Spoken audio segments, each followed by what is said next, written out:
Good evening, I'm Katerina Georgieva. This is CBC Windsor News. Thanks for watching.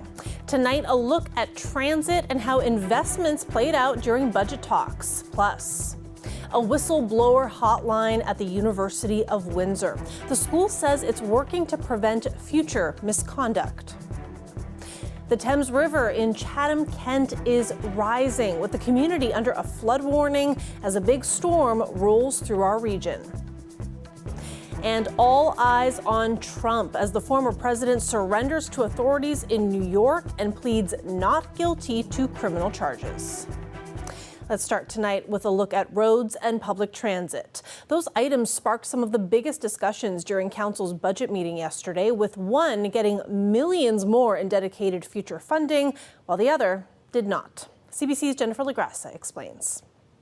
It's roads like these that the City of Windsor is going to be putting money towards. Over the next 4 years, City Council decided that it's going to put more of your tax dollars towards mending these roadways. $4.4 million will go towards that. And that was decided at Council's budget meeting yesterday. I've got residential roads in Riverside that have not been touched in 75 years. And residents are getting a little frustrated in terms of saying to me, when are we doing it? In the grand scheme of road rehab, residential roads don't get prioritized the same way the EC Row Expressway does. But this new funding aims to change that. The percentage of deficient local roads out of all the roads is about 11%. The city says it hopes to get a report soon to know which roads to focus on. But at the same time, Council decided against providing future funding for transit. That's specifically for a fleet reserve, which would have cost about $500,000. From a funding standpoint, it kind of still shows that transit is still kind of first on the chopping block to go when it comes to trying to, rein budget costs in. So it kind of shows that it's still not as big of a priority to Council as I think other cities deem transit to be. The Fleet Reserve Fund would be money that the service could draw from in order to replace its buses. It's part of the Transit Master Plan, which is something that's looking to improve the service. Council also didn't approve the addition of a permanent planning analyst, which the service said would help maintain its day-to-day operations. And on top of all of this, your fare's going up. 10 cents in July to $3.25. When you specifically hear that they're not planning for the future with buses, like they're not looking to get money that will bring new ones in, what do you think about that? Yeah, it's disappointing to hear such a news because it would have been helpful for us. To somebody that does go around the city pretty often, I feel like that would be something that they need 100%. Executive Director of Transit Windsor, Tyson Craig, says the service got the majority of what it asked for, and it did receive service funding, which Craig says will increase frequency, improve weekend service, and add more routes. As for the fleet reserve, he says there's always next year's budget. Jennifer LaGrassa, CBC News, Windsor. And speaking of our local bus service, Transit Windsor will not be running special event tunnel buses for Thursday's Tigers home opener. The tunnel bus came back in service last November, but it's not offering any kinds of special services for sporting events or concerts just yet.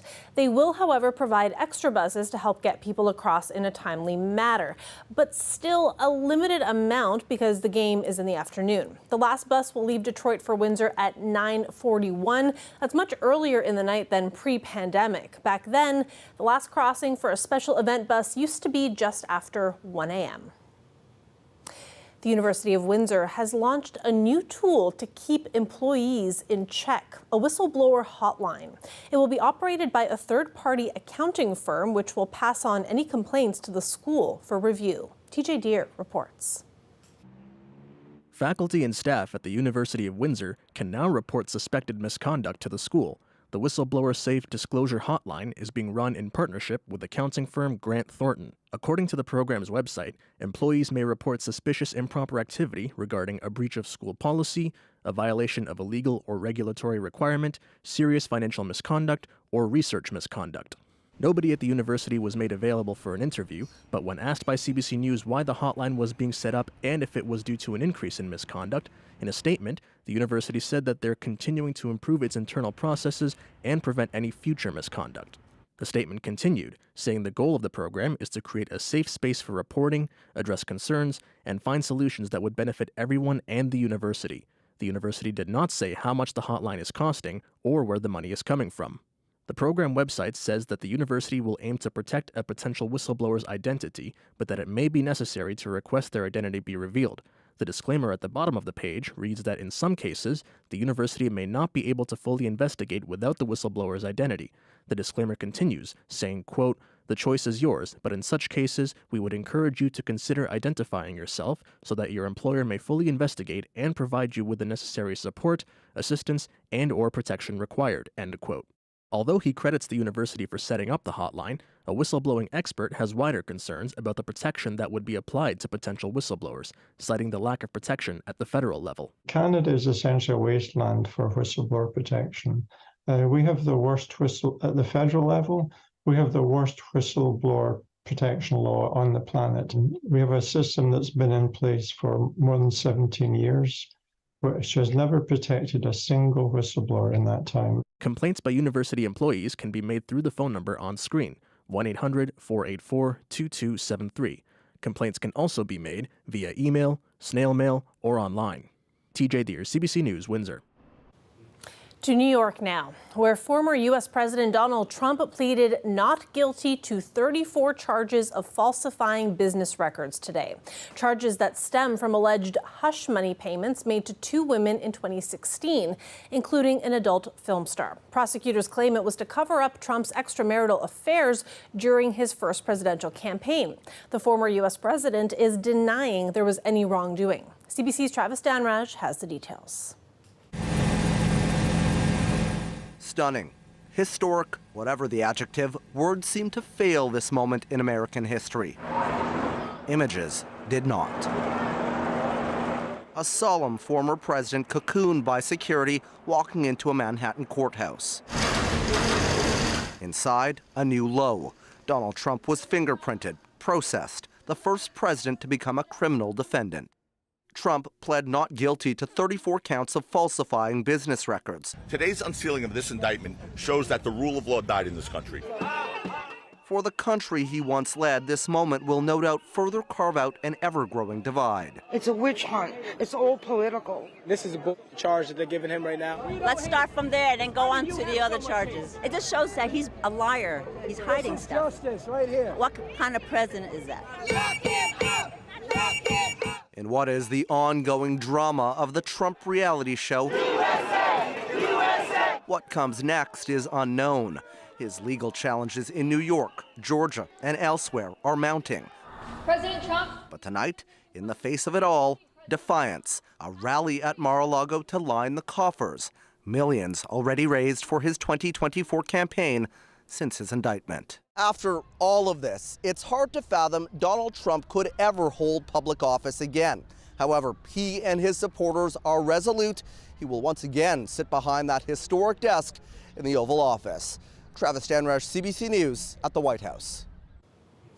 A story now pet owners will want to pay attention to. We're learning tonight that a dog in Ontario has died after a confirmed case of avian flu. The Canadian Food Inspection Agency says the dog died after chewing on a wild goose in Oshawa. The news comes as health officials in Toronto and across the GTA are warning residents after multiple confirmed cases of the virus. Mississauga and Vaughan also reporting confirmed cases, and there have been suspected cases in Markham, Brampton, and beyond. Avian flu affects all types of birds, including ducks, swans, and geese, especially those that tend to stay in flocks. The risk of transmission to humans remains low, but if you've got pets, officials say you should take caution. Keep dogs on leashes when out for walks, and cats should stay inside when possible. If you come across a sick or dying bird, officials say stay away and call animal services instead. Protesters gathering in Toronto today are sending a message to the federal government. They want Canada to provide better protection for undocumented migrants. Their appeal coming just days after 8 migrants died while trying to cross into the U.S. from Canada. A number of the victims had briefly called Toronto home. Alicia Son was at today's demonstration. This is the Chaudhry family. These are some of the 8 people who died last week. This is a family of 4. Faces of refugees who have recently died while undocumented are plastered on the door of a local MP's office, including the 8 people who died while trying to cross the St. Lawrence River in Quebec last Thursday. As you can see, all of these are people who couldn't get their basic rights in this country and were forced to leave because Canada does not give people permanent resident status and therefore equal rights. The real issue here is that the federal government promised a regularization program, promised to give status to undocumented people, and he hasn't yet. Leaving many with no choice but to resort to desperate and dangerous measures to find refuge elsewhere. When I think about if I was in their shoes, I would do the same thing. The South Asian Legal Clinic acts on behalf of many people, like the Chowdhuries or Yordashi families, seeking status or in limbo while appealing their deportation, often living and working precariously, sometimes in violent situations, without social supports. They had to make those choices, and in making those choices, they didn't make it. They died. And they didn't make it because we made it too hard for them. Florin Yordashi, his wife, Christina, and 2 children were a Romani family who, up until recently, had been living in Scarborough under threat of deportation. Last week, they attempted to flee by illegally crossing the treacherous Canada-US border near Akwesasne, Quebec, a common path for trafficking many things, including people. Florin died with his children's Canadian passports on him. We need to hold our decision makers, our governments, to account. And what I want to say to people mostly is, in your everyday life, you are encountering these people. This isn't a theoretical discussion. Everywhere I go, there will be somebody who's undocumented or with precarious immigration status. These are the people you see every day, and we owe them the dignity that we all have.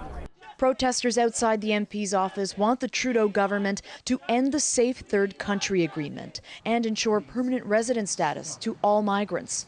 Today, they handed over a petition with 7,000 signatures in support.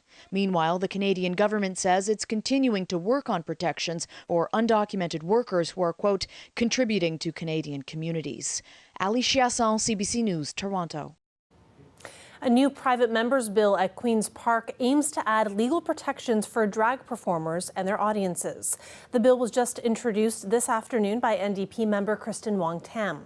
As Lorenda Redicop reports, some drag queens supporting the bill say protesters make them feel unsafe. We are being forced into fear, and we cannot let fear win.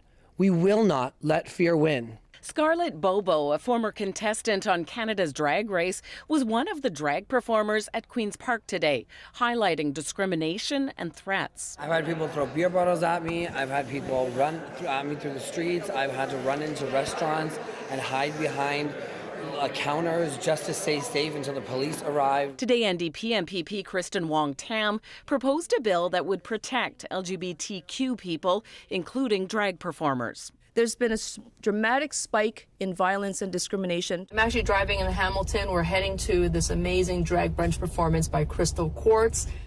She highlighted the issue last December, en route to a drag show for a performer who faced threats. The bill calls for temporary community safety zones, 100 meters around performance sites, prohibiting intimidation and hate speech, with fines of up to $25,000. In Windsor last fall, a performance had to be cancelled due to safety concerns. Performers dressed as princesses were set to read stories to children. Similar shows have led to controversy across Canada and the U.S. Protesters arguing they're practicing free speech. Others say it goes too far, crossing into intimidation and hate speech. They then started showing up to all of my events, screaming at parents and myself, saying they were groomers, pedophiles, and a bunch of other homophobic slurs to make everyone there feel unsafe to attend. Wong-Tam urged the government to support her bill. The private members bill will take years, and this government will know it. It will take years for it to pass. Will you expedite that process? Will you work with us to protect the community today? The NDP compares it to the safety zones around abortion clinics. The government didn't make any promises. And hate and intolerance against anyone in any form will never be tolerated by this government. There is, of course, already a significant body of legislation that is in place to protect all communities. But the government House leader did say this. But specific to the bill, once the member has tabled the bill, we will give it due consideration as we do every private member's bill, Mr. Speaker. Thank you. It was tabled this afternoon. However, private members' bills rarely pass. Lorenda Redicop, CBC News, Toronto.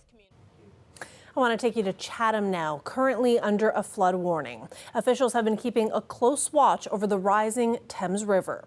Video from this afternoon shows the rush of water in downtown Chatham. You can usually walk up and down the bank of the river under the bridge there. Flooding is expected during the spring thaw, but heavy rain overnight has caused the river to rise well beyond its banks. The river is expected to peak tonight and gradually start to return to normal.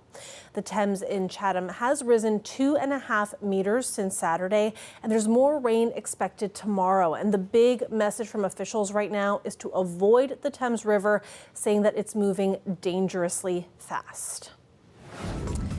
And all of that as we are expecting stormy conditions overnight and tomorrow with a risk of a tornado in Windsor. Colette Kennedy will be here with everything you need to know. Stay with us.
There's a dangerous weather system moving our way, one that could potentially produce a tornado. Now, April is traditionally the start of tornado season in Ontario. In fact, one of Canada's deadliest twisters touched down in Windsor 49 years ago this week. This here is the Windsor Curling Club on this day back in 1974. The tornado hit the night previous and 8 people were killed. A 9th person died from their injuries later that year. Strong winds ripped the roof off the club and tore down a wall. Just such a reminder of how dangerous these storms can be. And with that, we're going to bring in Colette Kennedy now. Obviously, Colette, we're hoping that nothing like that happens in our region, but conditions seem to be making it possible for a tornado to touch down. Yeah, I don't want to alarm anyone, but we are into that season, and we do have the risk. And by the way, with that outbreak across North America, with that particular storm, there were nearly 150 tornadoes that were spawned from that. Yeah, so you know, with some of the outbreaks they've been seeing stateside so far this spring, we've had 50 or in that range, but that was really, really incredible. That was an F3. That was before we had the enhanced scale, and now that we do, it actually knocks the winds back. But with that particular tornado through the Windsor area, we're talking about wind speeds that were over 250 kilometers an hour.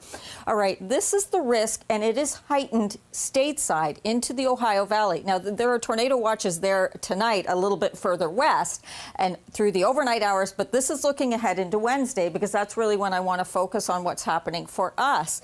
And just kind of keeping in mind, there's a lot of things going on with this storm. There's wintry weather. They have blizzard conditions into the northern plains. Here are all the lightning strikes with some of these storms that are just making their way across Michigan now. So those are moving in tonight, and then we have rounds of this into tomorrow as well. But it's tomorrow where I'm more concerned about the severe weather. This is a tornado watch that's in place well to the west of southern Ontario.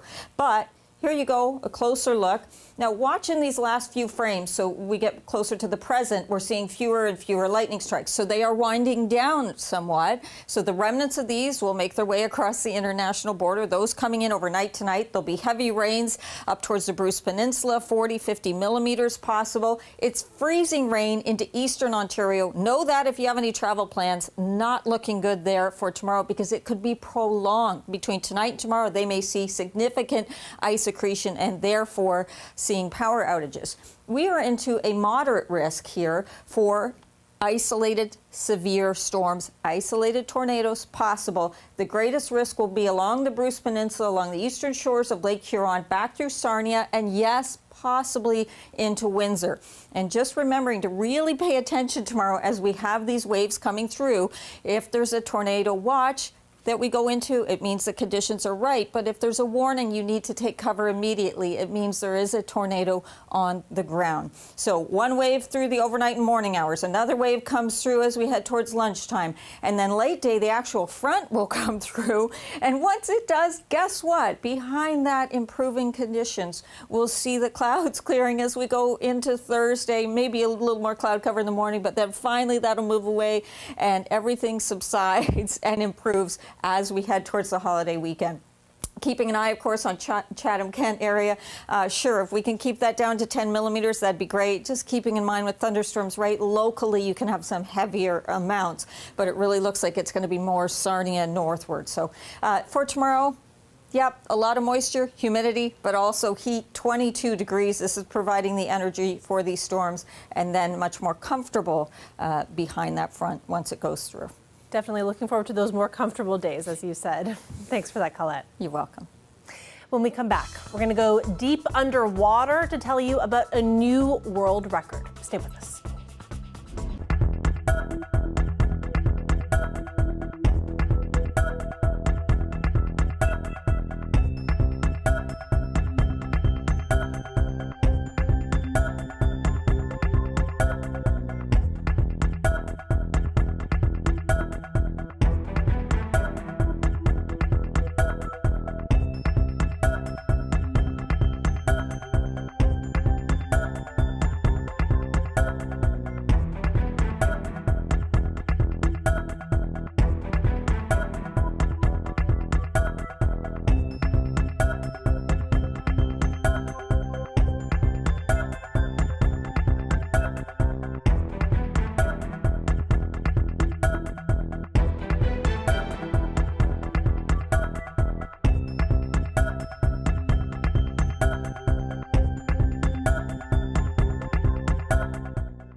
It was a historic day for Finland. Today, the Nordic nation celebrates as it becomes the 31st member of NATO, drawing applause from member states with notable exception of Russia. Let me start by welcoming Finland as the newest member of our alliance. Finland's president calls it a great day. The move gives his country added support in the event of an aggressive attack. Since the Ukraine war, Finland has increasingly feared for the security of its own border with Russia. The Kremlin has long opposed Finland joining NATO, and today warned that Russia would increase its military presence near Finland. Back to Canada now and to the East Coast. Prince Edward Islanders have given Dennis King a second term as premier. Island voters tonight rendered a verdict, and they rendered it loudly and they rendered it clearly, and that verdict is that positive politics is alive and well in Prince Edward Island. King's Progressive Conservative Party won a decisive victory in yesterday's provincial election. The PCs took 22 of the 27 seats in the Legislative Assembly. The Provincial Green Party, which won a historic 8 seats in the last election, was decimated to third-party status, winning just 2 seats this time. And we finish tonight with a fishing story that is no tall tale. New world records have been set for the deepest filming of a fish and the deepest catch of a fish. First, scientists filmed a snailfish more than 8,000 meters deep in the western Pacific Ocean in an area between Japan and the Mariana Trench. And a few days after the initial discovery, they set another record, this time in the Japan Trench when they captured 2 snailfish. It was the first time a fish was ever caught in waters lower than 8,000 meters. And that is it for CBC Windsor News. For news anytime, you can go to our website at cbc.ca/Windsor. And you can also find us on social media. We're on Facebook, Instagram, and Twitter. And tonight on The National, how do Americans who voted for Donald Trump feel about his indictment? CBC's Ellen Morrow goes to Buffalo, New York to get Republican reaction to all the news around the former president. That's on The National tonight at 9 Eastern on CBC News Network, 10 p.m. on CBC TV, and it's also streaming on CBC Gem and CBC News Explore. And we leave you tonight with a look at a familiar friend. The giant Canadian flag is back on the waterfront, a sure sign that spring is here. Thanks so much for watching. Have a great night.